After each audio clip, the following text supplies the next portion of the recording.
leaders, anybody who feels, whether they're mentioned or not, that they're a part of this. This is not a singular entity, program, individual, elected official. I'd like you to come up and be a part of this. We have labor leaders here as well, nonprofits, business leaders, elected officials. Shinda. To come up, David. We have people that are doing things, that want to do more. Leadership from the Bridgeport Police Department, the Fire Department.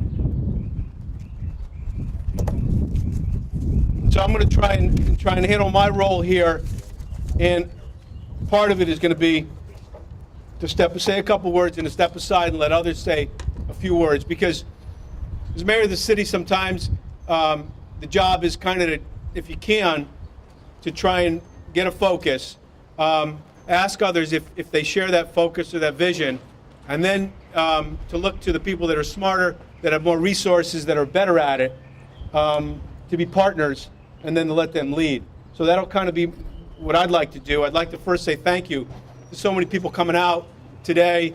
We did try and schedule this on a Friday, because although they're not here, and I think members of their offices are here, we do have federal partners that are in Washington.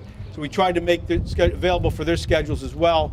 And I know they're having challenges in being here. But I know Senator Blumenthal, Senator Murphy, and Congressman Himes' offices are all represented, and said that they're supportive of what we're trying to do today.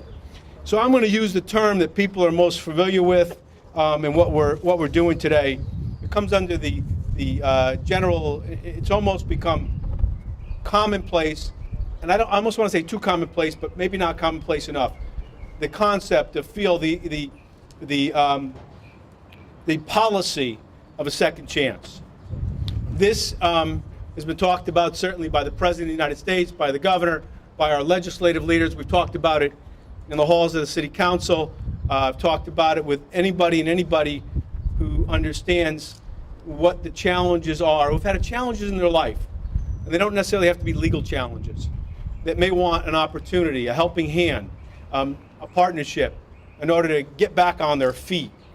And so today in Bridgeport, we're making our first public announcement after a number of meetings with collaboratives, with groups, to put forth what I think is only the first step, and I hope what can become not just a model in the state of Connecticut, but a national model for second chance opportunities. In Bridgeport, I'm told the numbers range from 1,100 to 1,500 individuals are released back from incarceration to Bridgeport alone.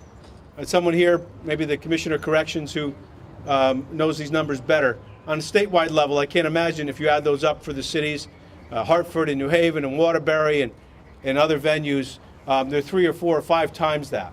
But just in Bridgeport alone, if you think it's 1,100 or 1,500 individuals who would come knocking on a door if there's a door to knock on, who would come reaching out for an opportunity if we can create one to make that transition. No secret, I'm one of those individuals. And I found in my life, after being away, locked up, coming back, with all the benefits that I had of a strong, huge family that's not exactly poor, of a professional career, knowledge, and education, that even for me, the challenges were, although maybe more subtle than others had faced, but were there nonetheless.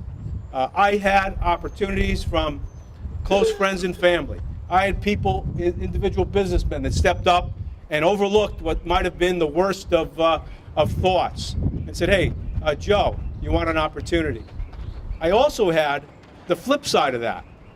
I had rejection on my attempt to enter back into my career, my educated career as a lawyer. I went through a long process and was told, sorry, but your answer is no. And it was an interesting dilemma, having felt that I understood, having worked in the judicial system or in the legal system my whole life prior to being a mayor, that there was supposedly, I had been taught, an element of certainly of punishment, of deterrence in a system, but there was also supposed to be an element of rehabilitation and redemption. in a system. And I do believe over the last number of years with national and state proclamations or statements that we're moving closer to that. And I feel that we do have an obligation on a local level now to step up and take the lead. You know, we've met some challenges here over the last 6 months and trying to get Bridgeport City kind of back on its fiscal feet, and we're coming through that. But I think now with the partnerships and the support that we have here, we have a real opportunity to make a difference now to maybe some that have the greatest need. So with that, I've reached out to, and I've been reached out to by many, to say, what are we going to do in Bridgeport? What are going to be some of the first steps that we're going to start in order to create opportunities, in order to just start the process to reduce barriers? Today's that kickoff. I learned that, as you'll hear from Scott and others, that you need partnerships with business. It's great to have opportunities, but if what people really want is an opportunity for a job. They want a little bit of a help, but people really just want an opportunity to work, to make a living, support their families. Ernie Newton said this to me as recently, just trying to work it out. Ernie's also one who's been through some challenges as well, been through the legal system, as others have.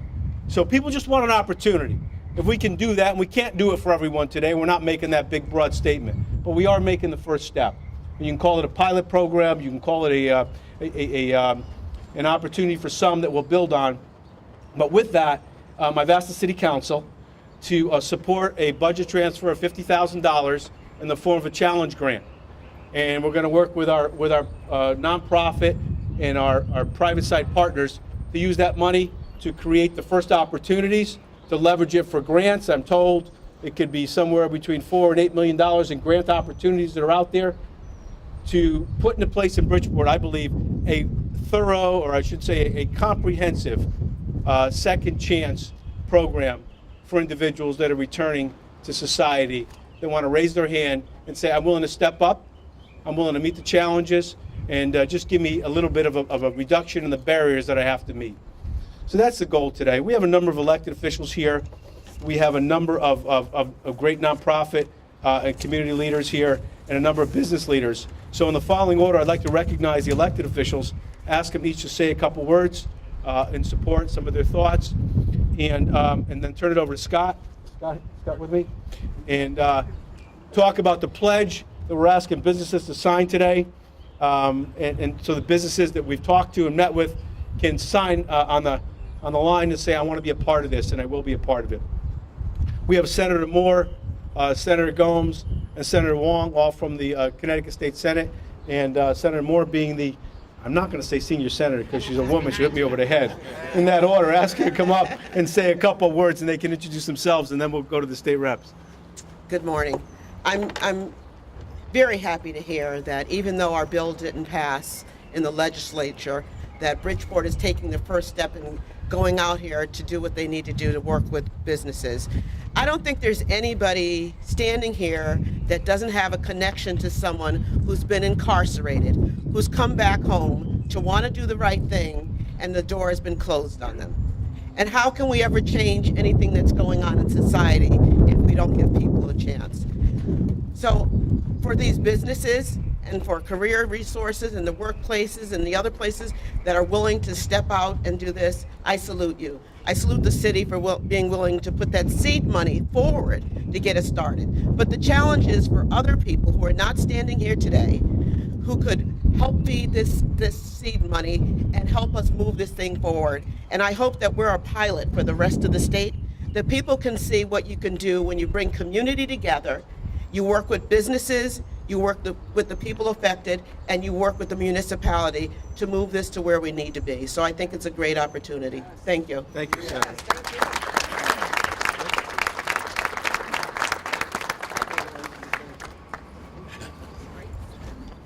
That was the senior senator. That's what she's termed as up in Hartford. I'm not only I'm the chairman of the Labor Committee up in Hartford, and we brought out a bill we called, it was House Bill 5237, and it was called Fair Chance. And all that it amounted to is that when somebody comes out of prison, in order for them to come and apply for a job, you you have to give them a conditional offer before you vet them for the job. In other words, you have to at least give them a chance and not sweep them out the door as it's been done in the past. I worked with people in my committee. Senator Wong is another member of my committee, and through nonpartisan efforts of coming across the aisle, we worked together in order to bring that bill out.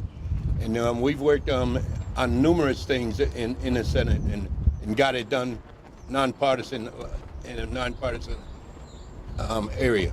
But I want to tell you about myself. I'm going to tell you I'm an example of this. And just like the mayor said that he is an example, he got arrested. When I was 17, that was in 1953.